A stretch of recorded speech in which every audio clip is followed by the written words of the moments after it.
I'm either going to come out of here looking like Einstein or an idiot as I pronounce the next performer's name here.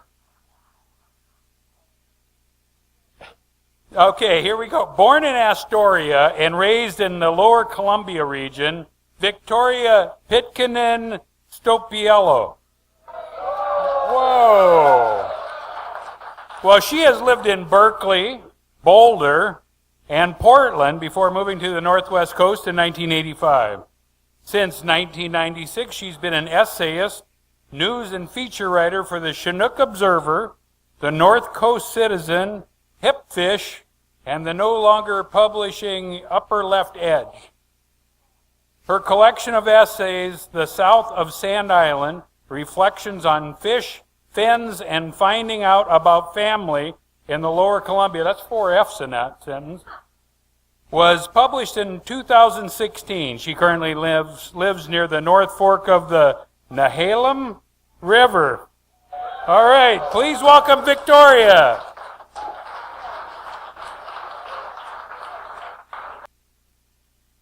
The first piece I'm going to read is the title. Do I have the mic in the right spot, you guys? All right. The title is Fish Gift. I always interpret a gift of fish as a kindness. When I was given a big coho one September, the donor's eyes were bright as he gave me my choice between 2 fish in the back of his truck. Only later, when I was struggling to control the slimy specimen in my small kitchen sink, did I wonder if the twinkle in the fish giver's eyes were merriment while imagining the problem I'd have later. I used to know how to do this, I thought to myself, but it's been over 20 years since a whole fish showed up at my house, and that house had a sink in the pantry large enough to bathe a baby or a small Labrador retriever. Right next to that sink was a large sloping cedar drain board, perfect for gutting and cleaning a good-sized salmon. My pleasure on receiving the fish faltered first when I found I had a hard time keeping a grip on it. I was too embarrassed to call our neighbor John, a punctilious commercial fisherman who certainly would know all the tricks for butchering a salmon. Because I'm a fisherman's daughter, I should know all this stuff. I called our neighbor Mike, an architect with a hobby of restoring old fishing boats instead. Mike seemed to know a fair amount about fish cleaning, clam digging, and crab cooking. Mike said, "Hose her down in the yard with as much pressure as possible." I did as instructed, but the fish was still slick as snot, as my street urchin husband sometimes says, just to irritate me. Snot is far more disgusting to me than fish guts. I haul the fish back inside, but there's no way you can fit a 30-inch fish into one of those dishwashing double sinks. The head dove toward the faucets while the tail hit me in the midsection. I pinched the tail with all my might while attempting to wield a knife. I have a lot of knives, but it so happens that none of them are very sharp. I had to resort to my husband's dad's fillet knife, which is displayed in our kitchen along with his scaling knife for sentimental reasons, not for actual use. My late father-in-law was an ardent and inclusive sport fisherman. Luckily, his knives were still sharp. Our large oak cutting board fit perfectly over the sink divider. Now I went about my task ass backwards. Just to reduce the sheer size of the beast, I cut the head off first.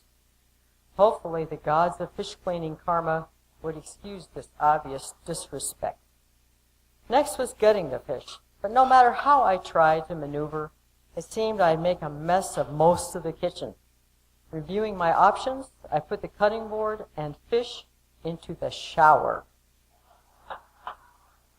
Kneeling on the bathroom floor, I slid open the belly, and my suspicion was confirmed. She was packed full of eggs. The internal organs were minuscule by comparison.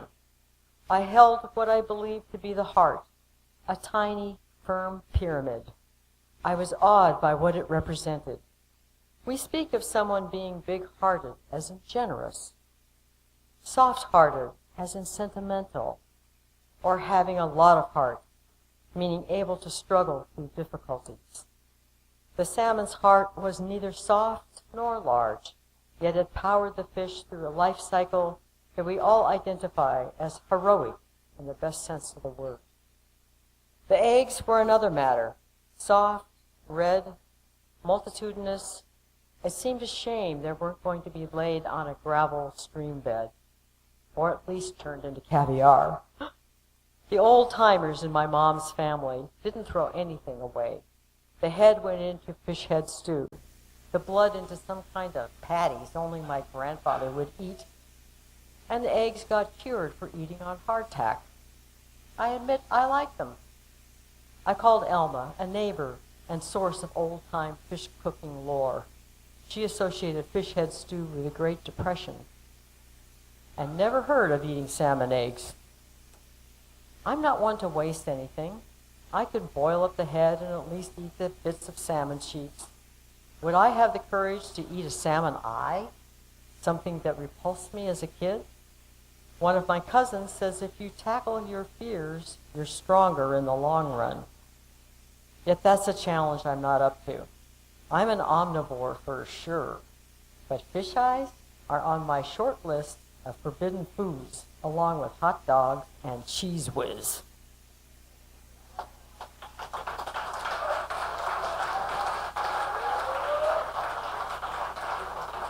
And by the way, my mother and her two sisters thought that the eyes were the best part of a salmon head stew. So, different strokes for different folks.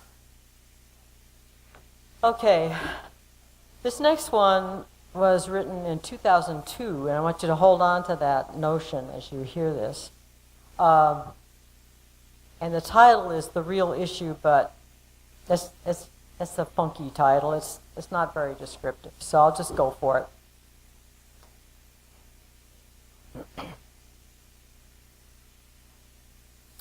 We pulled off the highway I-84, at an obscure road crossing upstream from the Dalles to switch drivers. A warm, steady west wind forced the Columbia into stiff whitecaps. The river below us was a wide lake, ironically named Stoppiello. My new friend Loie and I were heading back from the fish trap writers gathering at Wallowa Lake in eastern Oregon. I began driving, reminding her of places along the river she vaguely remembered from her life in Oregon 40 years ago, before settling with her family in California. We passed Stoppiello Park, and I groused, "This is where the falls were, more or less." "Oh," Loie said, her poet's voice drifting.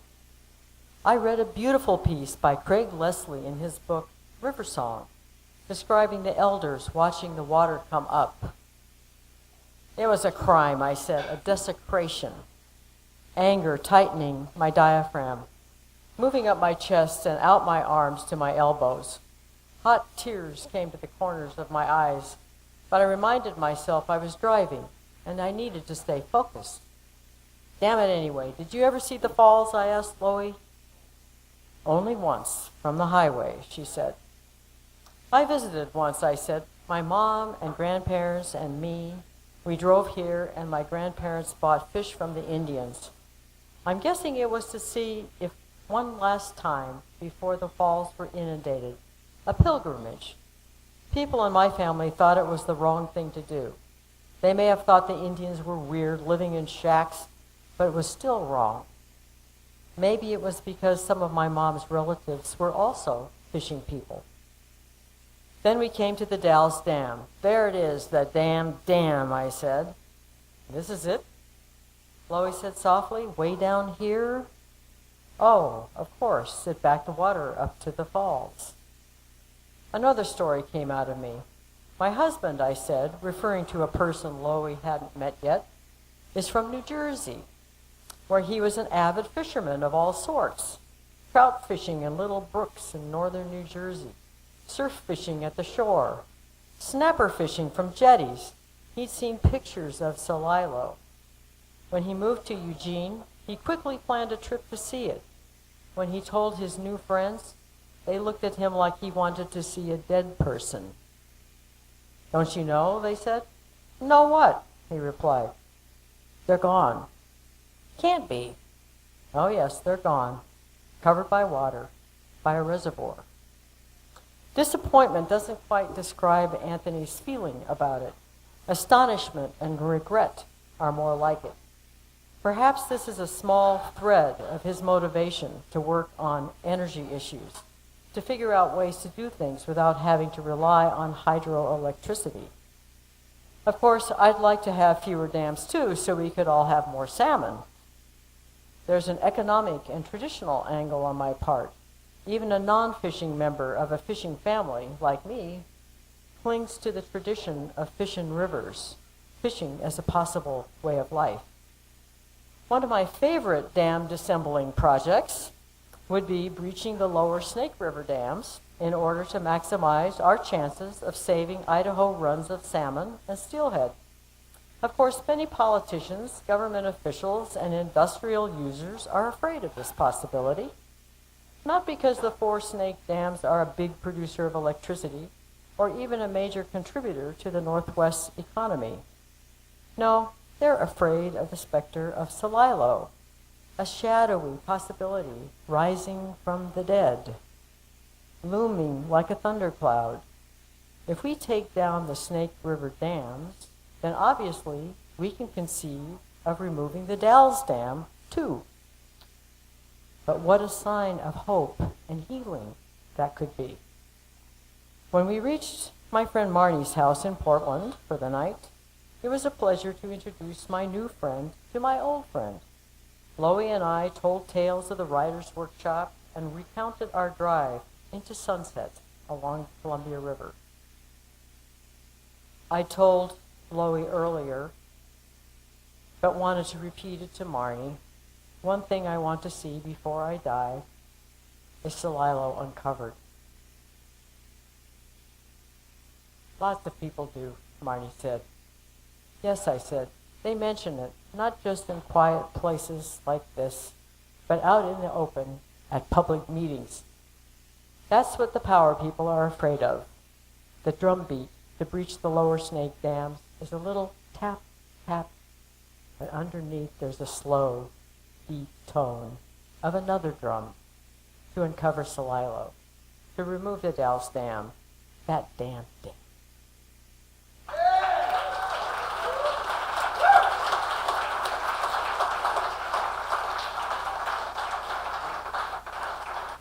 Now that was written in 2002, and this was written last week by the Associated Press. This brief, Boise, Idaho.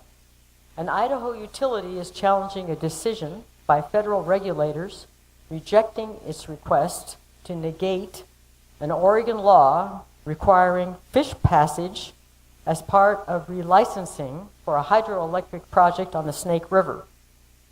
Idaho Power on Friday, just like last Friday, petitioned the U.S. Court of Appeals for the District of Columbia Circuit to review the Federal Energy Regulatory Commission's decision in January. This case has been going on for 4 years, by the way. The commission in January dismissed Boise-based Idaho Power's request that it exempt the 3-dam Hells Canyon complex, these aren't the lower Snake, these are the upper Snake, from an Oregon law requiring fish passage as part of relicensing. The company says the supremacy clause of the U.S. Constitution that has to do with federal authority over states preempts Oregon law. But the commission said it found no reason why Oregon couldn't require fish passage and reintroduction, you hear that? Fish reintroduction and as part of the relicensing process.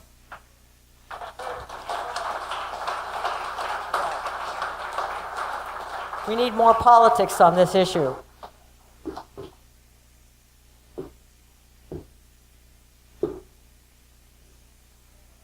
Big round of applause for Victoria.